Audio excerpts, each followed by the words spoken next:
Hello students, आज हम लोग क्लास 10th में एक नया टॉपिक स्टार्ट कर रहे हैं जिसका नाम है अर्थमेटिक प्रोग्रेशन। इसे शॉर्टकट में हम APP पढ़ते हैं। अर्थमेटिक प्रोग्रेशन, इसका ये एक इंट्रोडक्शन वीडियो है जिसमें आपको बेसिकली ये सब समझना है कि अर्थमेटिक प्रोग्रेशन होता है क्या है।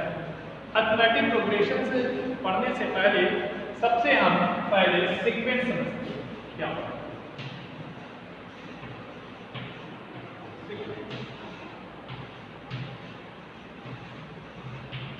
देखिए, कुछ नंबर दिए गए हैं, कुछ नंबर दिए गए होते हैं, वो किसी नियम से लिखे गए, कोई एक पर्टिकुलर रूल से लिखे गए होते हैं, उसे हम सीक्वेंस कहते हैं। जैसे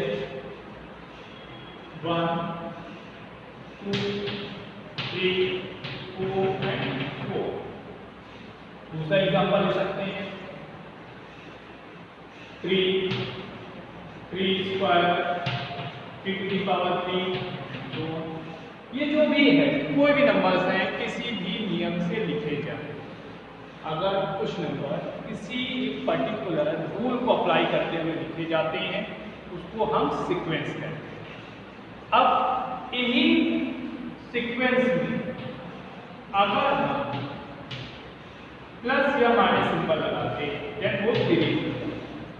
जैसे 1 + 2 + 3 + 10।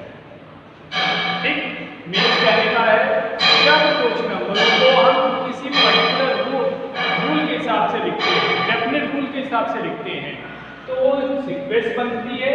और उसी सीक्वेंस में अगर हम प्लस और माइनस सिंबल लगा दें देन वो एक सीरीज बन जाती है। ठीक, तो सीक्वेंस सीरीज के बाद इसी में टॉपिक आता है प्रोग्रेशन, जो हमारे अर्थमेटिक प्रोग्रेशन में भी लिखा है। प्रोग्रेशन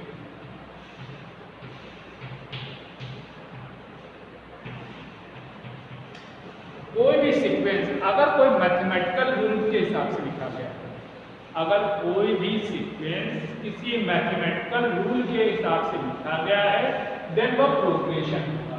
यहाँ पर तो जरूरी नहीं है कि अभी जो नंबर लिखे हैं वही सीक्वेंस है, ये भी हो सकता है 1 2 5 9 11 29। कोई रूल से लिख दिया गया हो, कोई पर्टिकुलर मैथमेटिकल रूल नहीं अप्लाई किया गया है कि नहीं ये रूल के हिसाब से लिखा गया। जबकि प्रोग्रेशन में क्या होगा, यहाँ पर जो भी नंबर लिखे जाएंगे या रिप्रेजेंट किए जाएंगे वो पर्टिकुलर किसी मैथमेटिकल रूल पर अप्लाई होंगे। फॉर एग्जांपल है 2 4 6 8 9, क्योंकि यहाँ पर देखिए 2 4 6 8 है, ये क्या हो गया, इनके बीच में देखिए हर एक नंबर में 2 ऐड करके लिखा गया है। देखिए फर्स्ट जो नंबर है उसमें हमने 2 ऐड किया 4 आया, 4 में 2 ऐड किया 6 आया, 6 में 2 ऐड किया 8 आया। Then adding 2 in each particular number, हर एक नंबर में क्या करा जा रहा है, 2 जोड़ा जा रहा है। चलिए इसको देख लीजिए, इसकी डेफिनेशन को हम देख लेते हैं।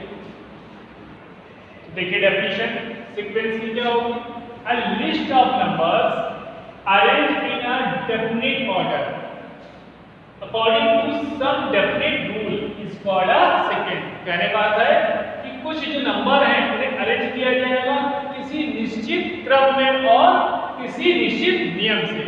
अगर कुछ संख्याएं दी गई हैं, कुछ नंबर दिए गए हैं, अगर उनको हम किसी निश्चित क्रम में लिखें और एक निश्चित रूल से लिखें तो वो हमारे क्या हो जाएंगे, सीक्वेंस हो जाएंगे। जैसे 1 10 12 16 100, ये जो है वो किस फॉर्म में लिखे, असेंडिंग ऑर्डर में लिखे गए। ठीक, बढ़ते हुए क्रम में लिखे गए।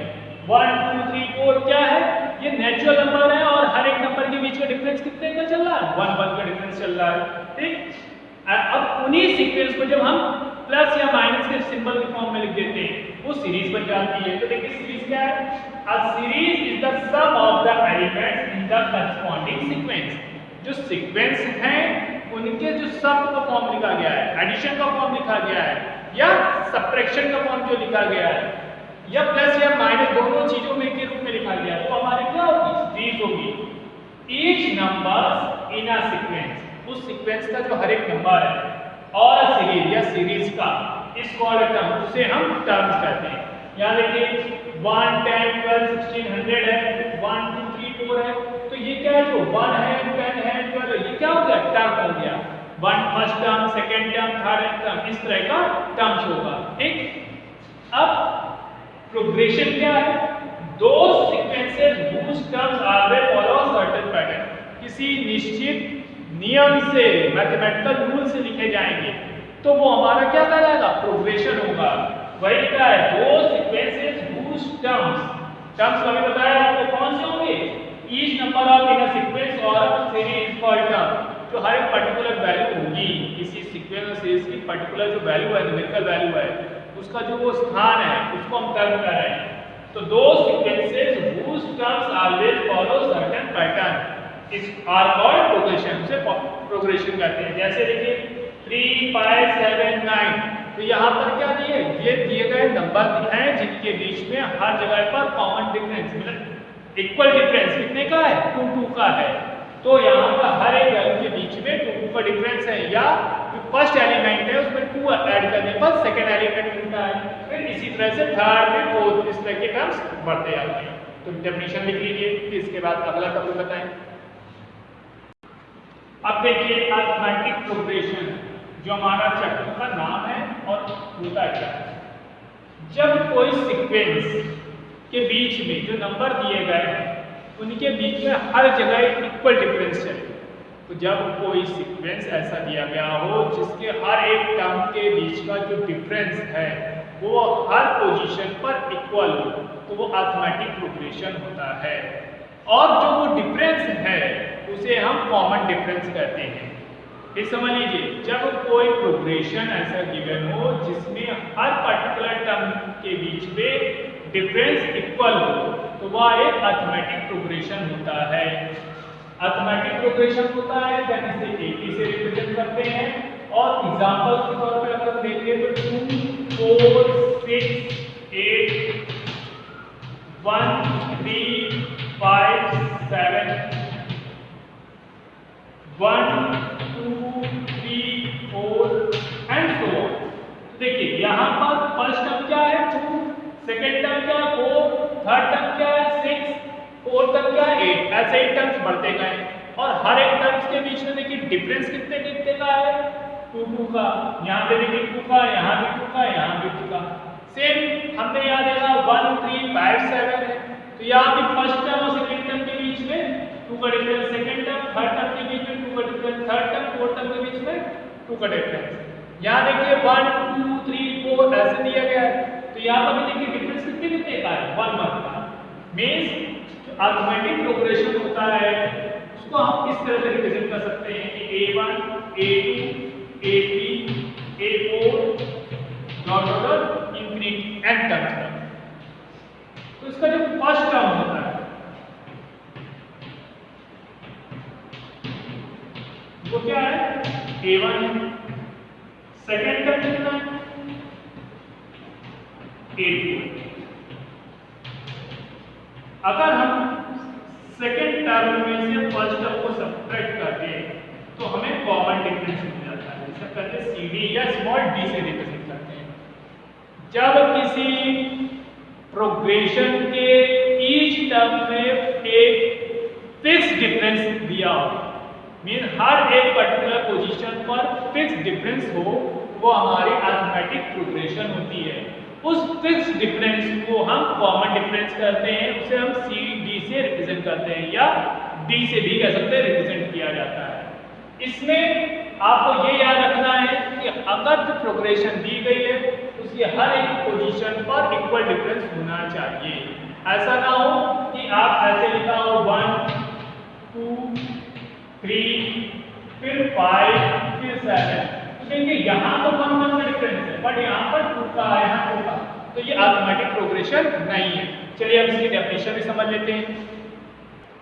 तो देखिए अरिथमेटिक प्रोग्रेशन की डेफिनेशन क्या होगी, an arithmetic progression is a progression in which the difference between consecutive term is constant. जो अरिथमेटिक प्रोग्रेशन होता है वो कैसा प्रोग्रेशन होता है जिसमें हर कॉन्सेक्यूटिव टर्म के बीच, कॉन्सेक्यूटिव टर्म्स क्या होता है, एक के बाद दूसरा टर्म आए, कॉन्टिन्यूअस आए।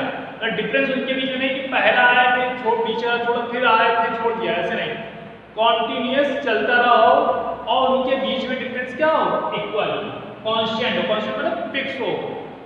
जैसे 2, 5, 8, 11, 14 ये नंबर दिए गए हैं, तो इनमें देखिए 2 और 5 के बीच में 3 का डिफरेंस है, 5 और 8 के बीच में डिफरेंस, 8 और 11, 11, 14 सब के बीच में डिफरेंस क्या हो रहा है, इक्वल चल रहा है। मींस किसी अरिथमेटिक प्रोग्रेशन के ईच टर्म्स के बीच में, हर प्रोग्रेशन के हर एक टर्म्स के बीच का जो डिफरेंस है वो क्या होगा, इक्वल होगा, तभी वो अरिथमेटिक प्रोग्रेशन होगा। अब कॉमन डिफरेंस क्या होता है, जो चीज हमें सबसे ज्यादा ध्यान रखनी है, क्या होता है, the difference between two consecutive terms in an AP is the common difference of AP. दो कॉन्सेक्यूटिव टर्म्स के बीच का जो डिफरेंस होगा, अरिथमेटिक प्रोग्रेशन के कॉन्सेक्यूटिव टर्म्स के बीच का जो डिफरेंस होगा उसे हम कॉमन डिफरेंस कहते हैं। इसे हम डी या सी डी से रिप्रेजेंट करते हैं। तो जो आपके पास अरिथमेटिक प्रोग्रेशन कौन सा है, 2, 5, 8, 11, 14, उनमें देखिए हर एक टर्म के बीच में डिफरेंस कितने कितने का चल रहा है, 3 का चल रहा है। तो वो कैसे क्या हो गया, कॉमन डिफरेंस कितना है इसका, 3। देख लीजिए, फिर आगे देखिए। अब देखिए बेटा, जो एपी होता है वो 2 टाइप में होता है। 2 टाइप का मतलब यहाँ पर किसी पे नंबर ऑफ टर्म्स एक फिक्स होंगे, कितने नंबर ऑफ टर्म्स हैं, मतलब 1 से लेकर 5 टर्म्स हैं, और कुछ में इनफाइनाइट टर्म्स होंगी। तो जो एपी है वो भी 2 टाइप में बटी हुई है, एक फाइनाइट एपी में और एक इनफाइनाइट एपी। देखिए फाइनाइट एपी में क्या होता है, जो नंबर ऑफ टर्म्स होते हैं वो फिक्स होते हैं। And finite AP is an AP in which the number of terms is finite. Finite का मतलब क्या होता है, जिन्हें आप काउंट कर सकते हैं, गिन सकते हैं, और इनफाइनाइट में क्या होता है, काउंट नहीं कर सकते हैं। तो जो फाइनाइट होता है, तो देखिए इसमें क्या है, 2, 5, 8, 11, 32, 35, 38। इसमें देखिए first term 2, second term 5, third term 8 and last term कितना है, 38 है। जबकि इनफाइनाइट एपी में क्या होता है, and AP infinite AP and infinite AP is which the number of term is infinite. Infinite means जिनको हम काउंट ही नहीं कर सकते, बता ही नहीं सकते लास्ट टर्म्स कौन सा आएगा।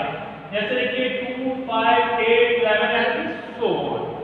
ठीक बेटा, तो आज के वीडियो में आपको sequence, series, progression, arithmetic progression क्या होता है, फाइनाइट एपी, इनफाइनाइट एपी। हाँ, और एक चीज ध्यान रखिएगा कि all progression are sequence but all sequences are not progression. जो सभी प्रोग्रेशन जो होते हैं वो सीक्वेंस तो होते हैं, और हर एक सीक्वेंस प्रोग्रेशन नहीं होता है।